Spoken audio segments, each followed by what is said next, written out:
To God's grace, tuloy-tuloy po ang trabaho. Magandang hapon po sa akin na Facebook family. Kanina po, I expressed sentiments, narrated some facts, made some suggestions. Now I just want to make an update. Before that, someone told me, battle of narratives ang nangyayari. And may angal po ako doon. Because real lives is not about narratives. It's about the truth. Diba? Kung ang narrative mo, ito mga nagugutom, tulungan natin. Ito yung impeachment, dinidelay, wag nating payagan. Kaya nga po narrative may script. People are really suffering because of the high prices, hindi lang ng diesel, LPG, gas. Yung 7% inflation, yun po ay average, yun po ay isang basket at karamihan dun pagkain. But maraming hindi kasama dun sa indicators na yun ng basket ay sobrang tumataas ang presyo. Having said that, may kakulangan. Mataas na presyo, meron pang shortage doon po sa fertilizer. May parating pa na Super El Nino, and then eto naman tag-ulan, hindi pa naman naayos yung ating mga flood control. So I'm very concerned about the day-to-day life of each and every Filipino. That is why we're trying to put some order in terms of priority. So ulitin ko po hindi po magulo ang Senado. Look at our session since I took my oath. Lahat ng session very orderly, puno ng substance, at sumusunod kami. Yung panggugulo ay nangyayari before or after the session and was beyond our control. Meaning kami ay nagre-react. So kanina nilinaw ko na receive na ng Senado ang articles of impeachment. Ang tungkulin ko po ay sumulat sa House of Representatives. Ginawa po natin kaagad yon. Kahapon pinadala natin, Wednesday night, sa gitna ng kaguluhan, ni-receive. At I'd like to thank the Senate staff, Secretariat, na iwan sila napakadaming dokumento, papakita ko po sa inyo, pero inisa-isa nila yon na siguradong kumpleto. Bakit po? Hindi nila masacertify sa akin at hindi ko ma-send sa House nang hindi ito natatapos. Kinonsulta ko lahat, pati sila, sabi, sir, huwag na natin tantanan, tapusin na natin ito tonight para bukas mapadala natin. So in the meantime, nang pinadala sa Senado, yung articles of impeachment po ay pinadala na sa lahat ng opisina. Makikita po natin dito ang pangalan ng mga senador, tapos yung receive ng staff nila at saka yung date and time. So 23 senators chose to receive it already. Ang natira na lang po ay office ni Secretary Risa na Senator, ano sabi? Secretary. Sorry. I was on my mind kasi yung Sergeant at Arms at Senate Secretariat, no? Again, salamat sa inyo. But the Secretariat, ipapadala to sa Vice President para sagutin niya. So ito po ang sulat ko po sa lahat ng mga senador na marireceive po nila. For the honorable members of the Senate, I write to inform you of the action taken by this office in connection with the impeachment against Vice President Sara Zimmerman Duterte, transmitted by the House of Representatives. The Senate received the resolution of the House of Representatives setting forth the said articles of impeachment together with annexes thereto on May 13, 2026. On 13 May 2026, pursuant to Rule 1 of the Senate Rules of Procedure on Impeachment Trials and consistent with its mandate under Article 11, Section 3 of the Constitution, the Senate has taken proper order of the impeachment and shall immediately proceed to its consideration. This office has accordingly communicated the Senate action to the House of Representatives through a letter addressed to the Speaker of the House of Representatives dated 14 May 2026, which they received on that date. By the way po, nakausap ko rin po si Speaker sa phone noong May 13 at binanggit ko po na we will be replying at natanggap na po. Yes, kasi papunta or nandun na yung taga-House of Representatives. In view of the foregoing, the Senate shall convene as an impeachment court on May 18 on 18 May 2026 at 3 p.m. in accordance with the applicable rules and procedure. You are hereby requested to be present at the session hall on the said date and time in observance of the solemnity of the proceedings and pursuant to the Senate Rules of Procedure Impeachment Trial. All senator judges are enjoined to wear their robes upon the convening of the impeachment court. Your presence and cooperation are essential to the proper orderly conduct of these proceedings. Yan po. So advice ko po sa mga minority senators kung pwede pong whether may group chat or meeting na po kayo, nag-meeting na po kami ng majority, mag-meeting po kami ulit. At so far, we're all in agreement na the rules that were good for the past impeachments are good for Monday. So hindi nyo ma-expect ang delay on our part.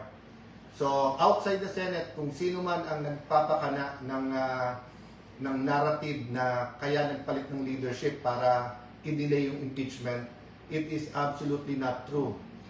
Lawyers are officers of the court.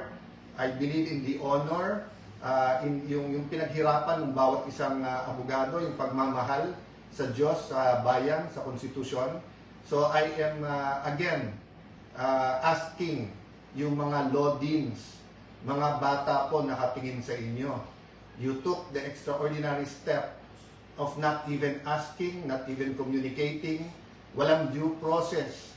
Ay pinagbintangan nyo po kami na yung change in leadership is denying due course or will delay the impeachment proceedings. So siguro naman po, with all humility, kaya nga kumpanyero tawag natin, kumpanyera. So sa korte, pag may nagkamali at sinabi, pasensya na kumpanyero, pasensya na kumpanyera, so tumimbre man lang kayo, hindi man lang kayo tumimbre, ngayon opportunity nyo to have a joint circular then or joint statement saying that we apologize to the honorable senators of the new majority kasi nakikita namin ngayon that nag-move ng tama. By the way, Lodins, yung ilan sa inyo criticize sa amin. Hindi ba sunod-sunod po na pinatunayan sa Supreme Court na tama po kami? Hindi ba bawat galaw in the past na umabot sa Supreme Court at hindi ba sa law school deans kayo mismo ang nagtuturo na kapag ka Supreme Court na nagsabi, yan ang batas. At hindi ba po may kasabihan po, no? Matagal na po to. Hanapin ko po yung quote talaga, no? Na nagsasabing, we should be a nation of laws, not of men. So ano po ibig sabihin nito? Na kahit ano pong lakas, kahit anong kapangyarihan ng isang lalaki o babae o man or woman, ang batas ang nasusunod. So kung nag-a-argue tayong lahat, tapos may desisyon na ang Supreme Court, kayo pa rin ang tama, yun po ba ituturo natin sa mga law students? So ngayon po, na sinabing agad-agad, sinabi pong forthwith, sinabing no delays, nasa lounge po ako at kinuha ko opinion, pati ng mga kasama sa minority. Sa Lunes po, hindi po yung majority ang magiging dahilan ng kahit anuman delay. Kailangan ko pong meeting at kailangan ko po i-announce sa inyo na may acting Sergeant at Arms tayo. Bagamat ginawa lang ng Sergeant at Arms sa kanyang trabaho at prinotekta ng integridad ng Senado, ipasok ko lang po yun. Kayo po, pag may pinagsabihan na kayong isang grupo, huwag na kayong lumapit sa bahay namin. Nagkokos kayo ng tension. At sinabi ng grupo na yun na armado, sige sir, hindi na kami lalapit dyan. Tapos nakita mo, umaligay sa bahay mo. May dalang mahahabang armas. Lumabas yung security guard nyo at sinabing, boss, umalis na kayo. Hindi pa rin umalis. Hindi mo naman matawag ang pulis. Dahil nandun na sa pulis sa labas na ilang libo. May pulis ka naman sa loob. May marines din sa loob. At pagkatapos, nung nag-warning shot ka, bumaril pa punta naman sa inyo. Anong gagawin nyo sa bahay nyo? Hihintayin nyo, nalusubin kayo at i-overwhelm kayo ng mga may armas? Or you will defend yourself? So, I am really concerned about Monday. Because this week, nakita po natin, simula sa pagpasok ng mga NBI sa Senado noong Monday, hanggang sa ginawa noong Wednesday night. At ano ang sinabi ng aming mga kasamahan ng senador? Disgusted daw sila sa nangyari. Wala man pong outrage. Wala man pong pagkakaisa. Dati po, madapa lang po isang senador, lahat po concerned na eh. Dati po may threat lang po sa sasakyan ng senador o dun sa loob ng session hall, may konting gulo lang, nagkakaisa. Pero ito po, sa buong pangyayari, wala man nangamusta kami sa amin kung buhay pa kami, kung ano nangyayari sa amin. And then pagkatapos, napakabilis nung narrative na drama ito. Napakagaling naman po namin magdrama na yung NBI nahila namin at naisama namin doon. Ito po ang isang matrix ng Estrada at Corona impeachment. So my staff is here. We're going through it one by one. We're looking at the possible calendars to propose, not only to the majority, minority, to all members. What do we mean by calendar? We can have hearings Monday to Friday. We can have hearings Monday to Thursday. We can have hearings Monday to Wednesday. We can do it half day. We can do it full day. We can have a pre-trial. Pwedeng walang pre-trial. Normally, or let me put, if it's normal times, meaning walang economic crisis, walang Iran, Israel, US na kaguluhan na nakakakos ng problema sa ekonomiya, I would suggest na itodo na natin 90% of our time matapos yung impeachment. Pero nakita nyo po yung past impeachments, kahit one article of impeachment lang, 3-4 na buwan ang inaabot. So I'm really concerned about how we can have the eyes on the ball. Yes, we will have to multitask. That is our duty and we will do that. But how much time do we spend every day on each task is very important. And it's getting harder because of certain people who want to sabotage the impeachment process because of their narrative or because of 2028. Let's forget the future next year, 2028. Dito mumunta day by day yung kakainin ng ating mga kababayan, yung pamasahin ng ating kababayan, kung yung mga nawawalan ng trabaho sa ating mga kababayan. Dito muna tayo sa day to day.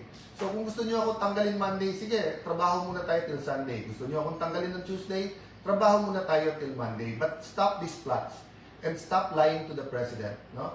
Yung NBI, please, marinig nyo kami.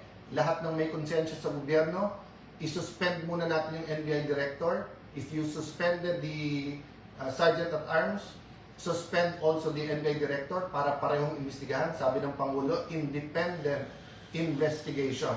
If we do that, then baka may pag-asa po tayo, no? And prevent any other plots. As I talk, as we work, maraming nagmi-meeting para lalo po tayong guluhin.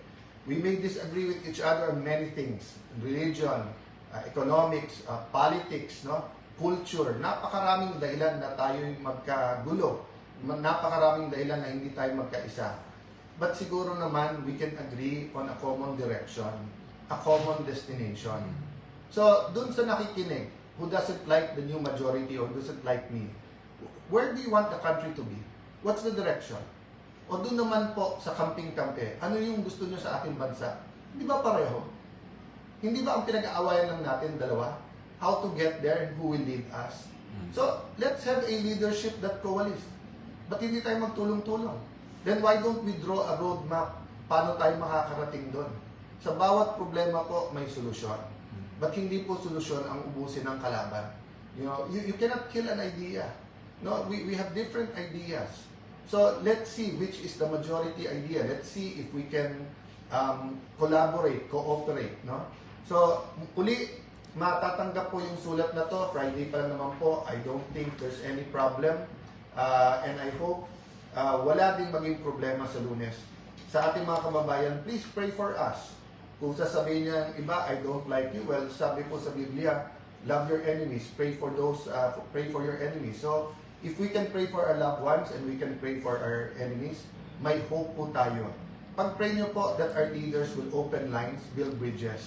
Marami po ngayon gustong pasabugin po yung mga tulay para hindi mag-usap-usap. Marami po ngayon gustong i-cut yung linya. Alam kong wireless na ngayon, but imagine yung time na telepono, lahat may wire. Gustong putulin yon para walang pag-uusap, para sa sarili lang interest. Huwag po natin payagan yan. So magandang hapon po. I hope everyone has a peaceful weekend.